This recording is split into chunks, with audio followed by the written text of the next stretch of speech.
retrouve pour le début du week-end d'Amil. Je dis bien le début du week-end d'Amil puisque comme à chaque week-end d'Amil, j'ai oublié qu'il avait lieu. Tout simplement parce que ça a commencé le soir de l'anniversaire de mon papa et je suis forcément allée voir mes parents et donc mon papa pour son anniversaire, donc j'ai complètement oublié.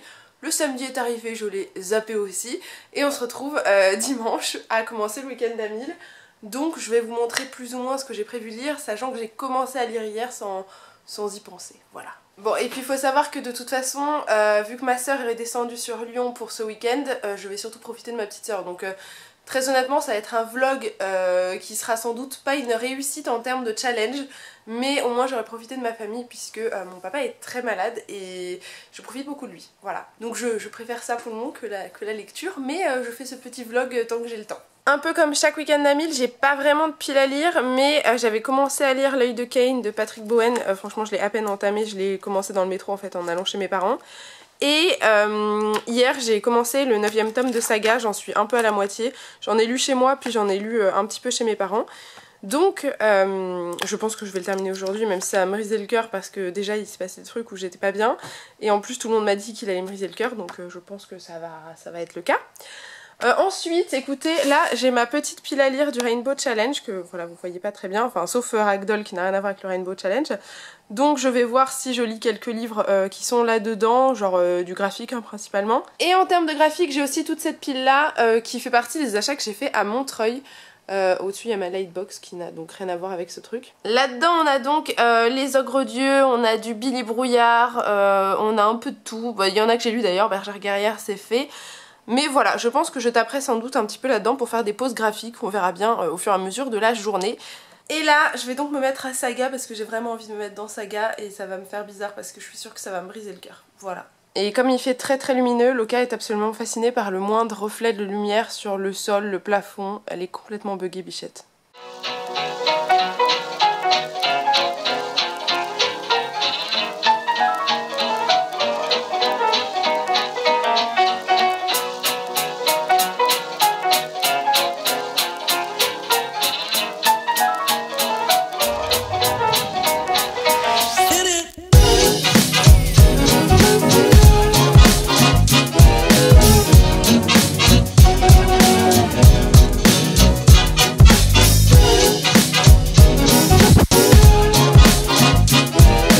Alors c'est l'heure d'aller manger et Loka est en mode total amour, donc ça va être compliqué. Mais j'ai donc terminé Saga, qui m'a effectivement brisé le cœur. Donc ça va être très dur d'attendre puisque après le tome 9, les auteurs ont décidé de faire une grosse pause en fait au niveau des comics. Et donc on n'aura pas de suite avant un petit moment, voilà, je sais pas, au moins 1 an il me semble. Donc ça va être très très long d'attendre après la suite de cette histoire-là. Voilà, écoutez, j'ai pas le choix, je vais m'y faire. Hein. Et puis, du coup, j'ai bien avancé dans L'œil de Cain puisque j'ai lu à peu près 115 pages, sachant que ouais, je crois que j'avais lu une vingtaine de pages hier. Donc voilà où on en est pour ma lecture. Je pense donc pas du tout que j'atteindrai les 1000 pages sur une journée, c'est impossible. Donc écoutez, on verra bien. Là-dedans, il doit y avoir une petite centaine de pages. Là, j'en ai lu 100, donc on est à 200. Écoutez, si j'atteins la moitié du challenge, c'est pas mal. Et puis, on verra bien. Pour le moment, ça va être l'heure de manger. Je vais me faire des petites patates... J'ai fait des petites patates à l'eau, voilà, je vais me faire une petite purée maison, ce sera très très bien. Et voilà, je vous reprends après et on verra bien comment j'avance, puisque de toute façon, je devrais voir ma petite sœur avant qu'elle reparte sur Paris. Bon, on se retrouve bien plus tard puisqu'il est passé 16 h et je m'apprête à prendre un petit goûter, voilà. J'ai un petit peu lu, j'ai surtout fait le ménage en fait, tout simplement parce qu'il fallait que je passe l'aspirateur et que je lave mon sol. Donc ça, c'est fait, c'est la corvée du week-end généralement, mais... c'est fait et je me suis remise à la lecture et donc j'ai continué dans L'œil de Cain de Patrick Bowen et en fait je me rends compte que je vous ai pas du tout présenté de quoi ça parlait ce livre, donc je vais vous faire un mini résumé tout de suite, mais je vais tourner la caméra parce que c'est chiant de le porter à bout de bras. Alors en gros, L'œil de Cain c'est un espèce de thriller qui se base au début sur un jeu de télé-réalité puisque vous avez combien de candidats? Je crois qu'il y en a 12 peut-être, quelque chose comme ça, ou 10, je sais plus très bien, qui sont donc amenés en fait à faire partie d'une télé-réalité, où ils ont chacun un secret qui va être plus ou moins révélé, ça fait un peu penser à Secret Story, sauf que ça a l'air d'être un peu plus dramatique en termes d'histoire. Et donc en fait on suit une partie des candidats au début du livre, et en fait ils se mettent en route pour le début du jeu, et évidemment il va se passer des choses qui n'auraient pas dû se passer, et il s'avère que quelqu'un a des comptes à régler en fait dans ce jeu, et que bah du coup les candidats vont se retrouver mêlés à ça. On ne sait pas si la personne qui a des comptes à régler fait partie des candidats, si c'est pas le cas. Voilà, moi j'en sais pas beaucoup plus. Tout ce que je peux vous dire, c'est que si vous aimez les huis clos, ça peut le faire parce qu'on est clairement dans du huis clos. Ça se lit plutôt facilement, même si je trouve qu'il y a quand même quelques petites lenteurs à mon goût. Mais ça va, ça se lit tout seul. Je crois que ça fait 450-460 pages. Voilà, je suis curieuse de voir comment ça va évoluer. Je pense très clairement que je le terminerai pas dans la journée. Mais pour le moment c'est pas trop mal. Et comme j'ai terminé Saga tout à l'heure, je me suis pris un deuxième roman graphique du coup pour aérer mes lectures quand je fais un roman, parce que j'aime bien quand même lire un petit roman de temps en temps, ça permet de sortir et de revenir plus facilement dans sa lecture. J'ai donc choisi Love Story à l'iranienne, dessinée par Deloupi, et un scénario de Jeanne Deuxar. Donc vous le devinerez, ça se passe en Iran. Il faut savoir que l'Iran est alors une république islamique, mais c'est plutôt une dictature islamique, on va dire ça, parce qu'en fait, tout simplement, la religion, l'islam est imposé, mais malheureusement en Iran, l'islam est complètement détourné en fait de on va dire de son origine en fait, puisque on impose totalement la religion et on la rend extrême, et du coup on limite les libertés individuelles, ce qui est normalement pas le but de la moindre religion, hein. Normalement c'est quand même quelque chose de personnel, enfin en tout cas à mes yeux. Et voilà, les gens là sont obligés de vivre sous des règles très très fortes, et notamment ici dans Love Story à l'iranienne, on s'intéresse en fait aux relations amoureuses que les gens peuvent nouer en Iran. Et il s'avère qu'en Iran, par exemple, vous ne pouvez pas tenir la main de quelqu'un dans la rue, c'est totalement interdit. Évidemment, vous ne pouvez pas avoir de relations hors mariage, c'est totalement interdit également. Mais il y a aussi énormément de paradoxes qui entourent l'Iran au niveau des relations amoureuses ou même sexuelles. Il y a quand même pas mal d'hypocrisie, notamment au niveau des mollahs qui s'arrangent quand même bien avec ça. Voilà, donc je suis curieuse de voir ce que ça donne, puisque vous le savez peut-être, l'Iran, et en tout cas la place des femmes en Iran, ou même les libertés individuelles en Iran, c'est quelque chose qui m'intéresse énormément. Donc voilà, je comptais lire ce livre pour le Féminibooks qui approche, et donc je vous en dirai ce que j'en sais. Voilà, j'ai très hâte parce que ça a l'air très joli, les couleurs sont belles, et c'est un sujet qui m'intéresse, donc ce sera pas mal. Et je suis observée par Hawaï. Oh oui, il est beau, il le sait très bien. Regardez comme il fait le beau pour la caméra. Hein? Bah oui, tu sais que t'es beau, hein. Et dans un registre un peu plus bateau, on a Luca. Ah ma chérie. Bah oui, toi aussi t'es belle. Bah oui. Et comme à chaque fois que je me fais un petit goûter, je me mets un petit épisode de Charmed, parce que j'ai décidé de rattraper toute la série et d'enfin la terminer, puisque je n'ai jamais vu la fin de Charmed, alors que j'ai regardé cette série, j'allais dire toute mon enfance, non, j'étais quand même ado quand ça passait. Voilà, toute mon adolescence, j'ai kiffé regarder Charmed, même si clairement c'était déjà mal fait à l'époque et ça vieillit encore plus mal maintenant. Mais voilà, je peux pas m'empêcher, j'aime bien me mettre ça en fond quand je mange ou que je fais un truc qui n'a pas besoin d'énormément de mon attention. Vous avez vu comme elle squatte? Elle vient s'installer direct quand je suis à moitié allongée. Enfin, voilà, carrément allongée. Je suis au pot de colle. Sinon, moi j'avance toujours là-dedans. J'en suis à la moitié à peu près. Et ça va, ça se lit bien. Je sais même pas si vous l'entendez ronronner, mais elle ronronne à plein tube, hein.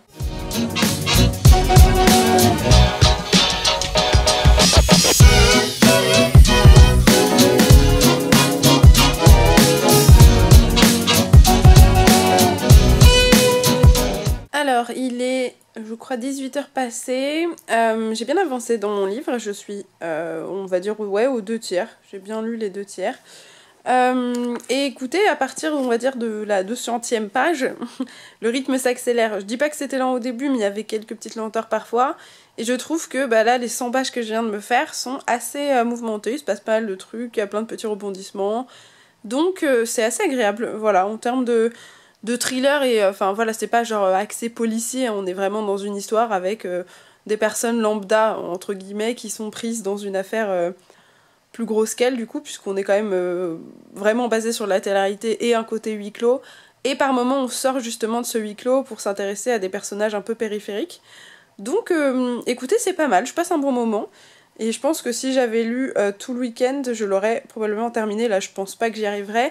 En attendant que ma soeur arrive, parce que ma soeur va passer chez moi, je vais donc lire Love Story à l'iranienne. Je sais pas si j'aurai le temps de le terminer avant qu'elle arrive, mais écoutez, je vais le commencer pour me faire une petite pause.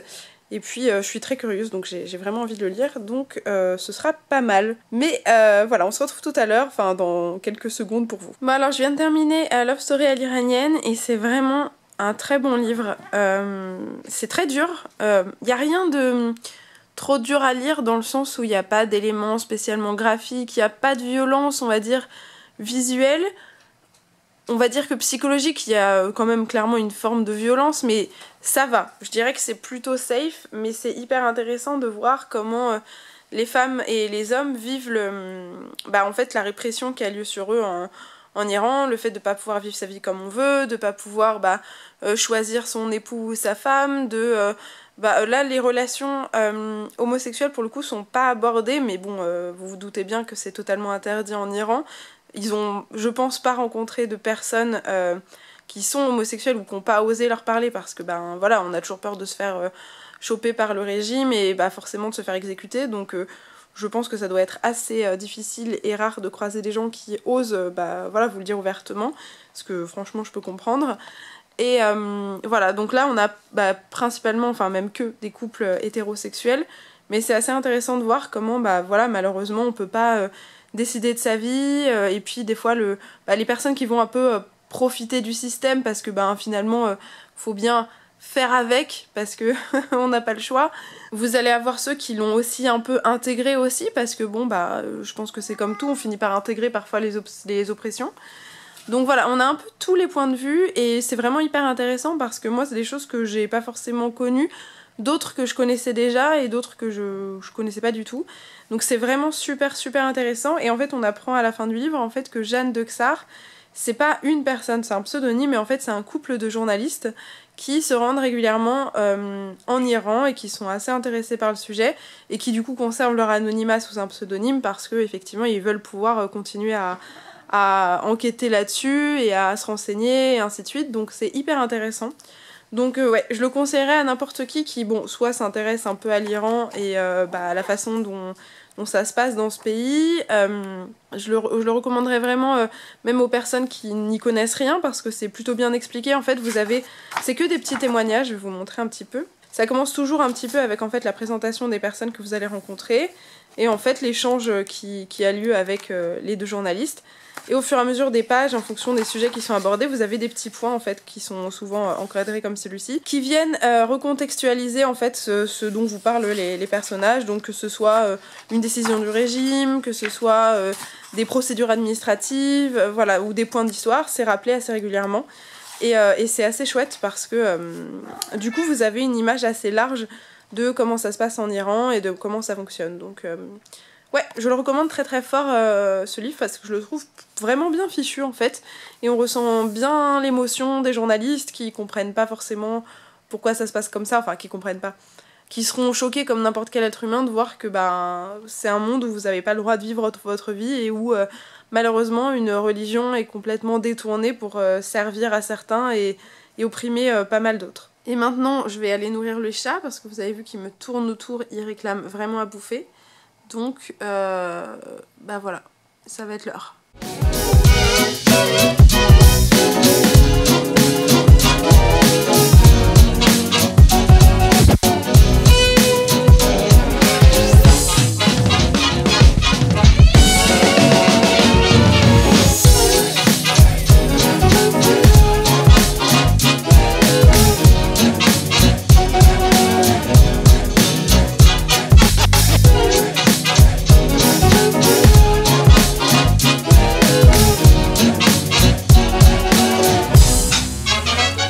Alors, il est 22h30, je reviens de la gare, j'ai accompagné ma petite soeur là-bas pour qu'elle prenne son train.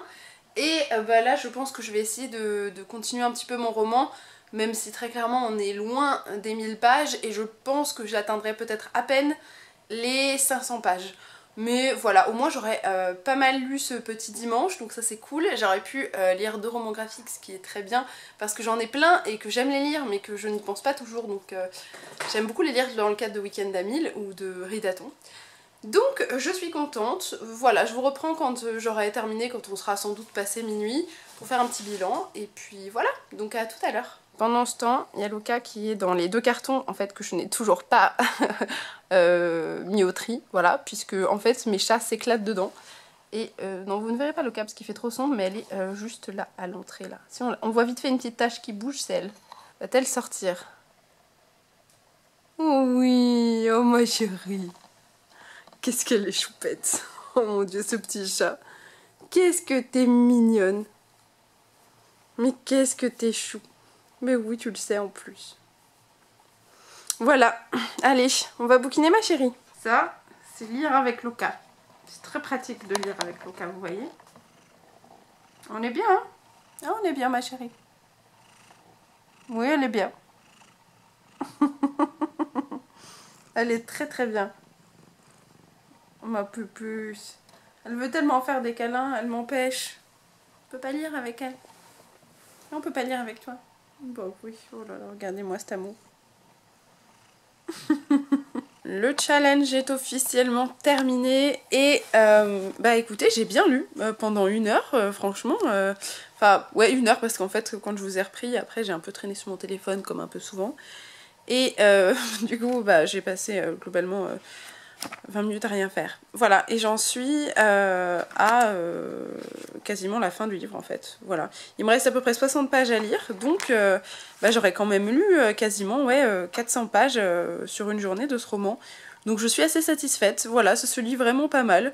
C'est pas très compliqué, et vraiment si vous aimez les thrillers, enfin même si vous aimez pas les thrillers j'allais dire plutôt, ça se lit bien parce que c'est plus comme un film à suspense on va dire, et vraiment huis clos quand même. Plus qu'une histoire policière ou quoi que ce soit. Donc c'est pas mal, ça se lit bien, c'est un bon divertissement. Et voilà, donc j'ai hâte de le terminer, mais du coup je pense que je le terminerai au boulot demain à ma pause de midi. Voilà. Du coup je suis assez contente parce que j'ai quand même pas mal lu sur une journée. Et dans l'ensemble le bilan est assez positif parce que bon bah Saga évidemment il y avait peu de chances que ça ne me plaise pas, hein, je le savais très bien. Donc Saga comme d'habitude c'est un coup de cœur, c'est une très bonne lecture, c'est génial. Donc très contente. Love Story à l'iranienne, c'est vraiment chouette comme je vous l'ai dit, c'est assez complet, c'est hyper intéressant, ça vous permet d'en savoir plus sur l'Iran et comment ça fonctionne et comment les gens qui vivent là-bas, en particulier du coup les jeunes, vivent leur pays, voient leur avenir et ainsi de suite. Donc vraiment très bien, bien documenté et ainsi de suite, enfin forcément c'est des témoignages, donc vraiment chouette et un bon petit roman divertissant, donc 3 styles totalement différents hein, puisqu'on a plutôt un gros space opéra avec Saga, bah, du contemporain avec Love Story iranienne avec le côté un peu historique et puis fait de société, on va dire ça comme ça, et un petit thriller, donc 3 genres totalement différents mais qui vont bien. Donc bon week-end à 1000, on va dire journée à 1000 pour moi. Du coup j'ai fait mon petit calcul et franchement c'est un beau bilan pour une journée de lecture où j'ai un peu lu on va dire Saga hier mais j'en ai lu la moitié. Et juste 20 pages de mon roman, j'ai lu quasiment 700 pages en 24 heures. Je suis assez contente, voilà, même si évidemment on sait que les lectures graphiques ça fait entre guillemets des pages facilement parce que oui ça se lit beaucoup plus rapidement qu'un roman, bah je suis contente, c'était une bonne journée de lecture. Voilà, un bon bilan pour moi, je suis satisfaite. Je vous retrouve donc face caméra pour vous souhaiter une bonne soirée, même si très clairement on sait très bien que au moment où je vais poster ce vlog ce sera un samedi matin, donc je vais vous souhaiter une bonne journée en anticipant ce moment. J'espère que vous avez passé un bon moment avec ce petit vlog, que je vous ai proposé des lectures intéressantes si jamais vous ne les connaissiez pas ou que vous ne les aviez pas lues, auquel cas comme d'habitude n'hésitez pas à me donner votre avis sur ces lectures. Voilà, j'espère que le vlog était intéressant, même s'il n'était pas très complet et qu'il s'y passe pas grand chose et que voilà, mais moi j'ai passé une bonne journée donc je suis contente. Voilà, je vous dis à très bientôt et je vous fais d'énormes bisous. Salut!